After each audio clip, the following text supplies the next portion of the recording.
राहुल गांधी ने बिहार चुनाव से पहले एसआईआर को जो चुनावी मुद्दा बनाने की कोशिश की, वो सबसे बड़ा ब्लंडर है। हम पहले दिन से कह रहे हैं और आज भी मैं कह रहा हूं कि बिहार के लोगों के दिमाग में एसआईआर कोई मुद्दा नहीं था और चुनावी तो कतई नहीं था। एक बात मैं और भी आपको एक कटु सत्य बता रहा हूं जो शायद आरजेडी और विपक्ष के समर्थकों को सुनने में अच्छा न लगे। मैंने कम से कम 5-7 तेजस्वी यादव की रैलियों को कवर किया। कवर मतलब मैं दिखाता तो नहीं हूं, गया देखने के लिए कि क्या हो रहा। आप यकीन मानेंगे, तेजस्वी यादव की रैली में अगर 5-6 हजार लोग पहुंचते थे तो दूसरी तरफ 10,000 वोट को वो कंसोलिडेट करते थे।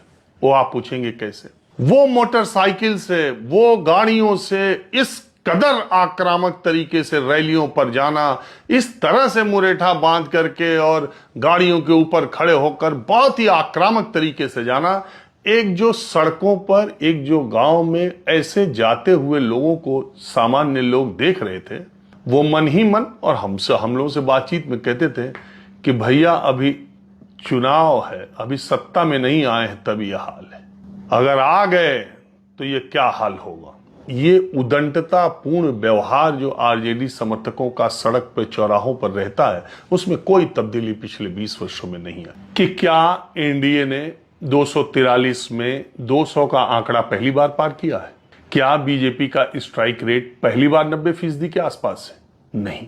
अगर आप 2010 के नतीजों को जाएंगे, 5 साल की नीतीश सरकार एनडीए की चलने के बाद बीजेपी के साथ जो चुनाव हुआ, उसमें 102 सीटों पर बीजेपी चुनाव लड़ी और उसे 91 सीटें हासिल हुई। इस बार तो 101 सीट पर लड़ी और उसे 89 सीटें हासिल हुई। उस बार 102 में 91 सीटें हासिल हुई। तो उसका स्ट्राइक रेट बिहार में इससे पहले इससे ज्यादा रह चुका है। एनडीए 206 सीटों का आंकड़ा 2010 में पा चुका है, वो भी तब जब लालू प्रसाद यादव और रामविलास पासवान ने गठबंधन करके चुनाव लड़ा था और लालू यादव को उस चुनाव में उनकी पार्टी को 22 सीटें आई थी और लालू यादव अपने पूरे रौ में थे।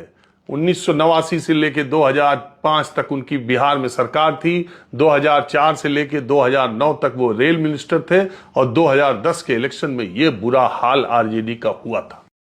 नमस्कार, न्यूज 24 के ये पत्रकार हैं, नाम और परिचय के मोहताज नहीं है। इनकी बात आपने सुना, इनकी बात को सुनकर एक कहानी हमें याद आता है, लेकिन उस कहानी को सुनने से पहले आपको ये बता दें कि इस कहानी को अपने ऊपर मत लीजिएगा। ये कहानी है, कहानी के रूप में सुनिए और इसको समझिए और इससे अगर कुछ सीखने को मिलता है तो जरूर सीखिए। एक बार एक जगह पे कुत्ते और घोड़े में बहस हो गया कि सबसे ज्यादा तेज घोड़ा नहीं कुत्ता दौड़ सकता है और कुत्ता वहां भी पहुंच सकता है जहां घोड़ा नहीं पहुंच सकता है। जंग छिड़ गया तो फाइनली जो फैसला हुआ वो ये हुआ कि चलो देख ही लेते हैं कि आखिर कौन ज्यादा दौड़ता है, किसमें ज्यादा दम है। तो घोड़ा और कुत्ता दौड़ने लगा। कुछ दूर जाने के बाद घोड़ा को रोकने और पूछने वाला कोई नहीं मिला, वो दौड़ता रहा। लेकिन कुत्ते को रोकने और पूछने वाले उनके जात के ही लोग, उनके बिरादरी के ही लोग मिल गया और पूछने लगा, कहाँ जा रहे हो, क्या कर रहे हो। मतलब अगर आपने देखा होगा, महसूस किया होगा तो आपको आपकी यादें ताजा हो जाएगी कि एक मोहल्ले से दूसरे मोहल्ले में अगर कुत्ता जाता है ना, तो उसे रोकने वाला कोई इंसान या कोई नहीं मिलता है, कोई जानवर भी नहीं मिलता। उससे रोकने वाला उसके जात बिरादरी के ही लोग होते हैं। तो कुत्ता को रोक कर पूछने लगा, क्या कर रहे हो, कहाँ जा रहे हो, कहाँ भाग रहे हो, और उसे बातों में उलझा दिया इतना कि घोड़ा जहां पहुंचना था वहां पहुंच गया और कुत्ता पीछे रह गया। अब ये बातें फिट बैठता है, लेकिन ये सिर्फ एक कहानी है, अब इसको कोई दिल से ना लगाए। आरजेडी की हालत भी वही है जो कि पत्रकार को आपने सुना।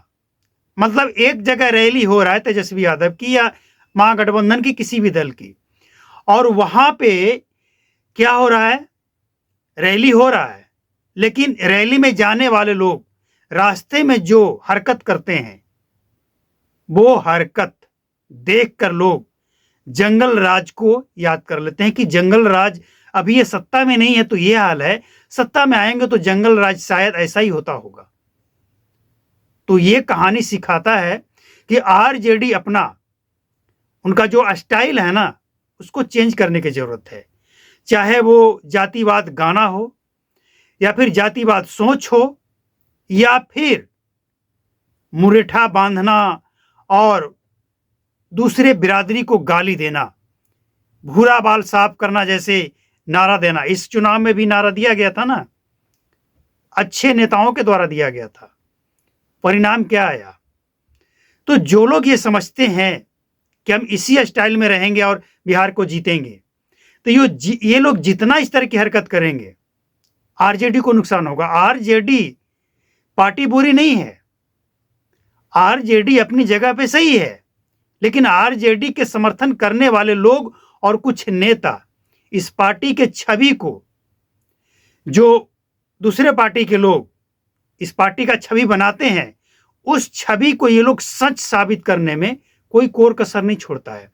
अब जबकि चुनाव हार गए हैं, लेकिन इसके बावजूद अब जो नैरेटिव सेट किया जा रहा है उसमें भी दबंगई दिख रहा है।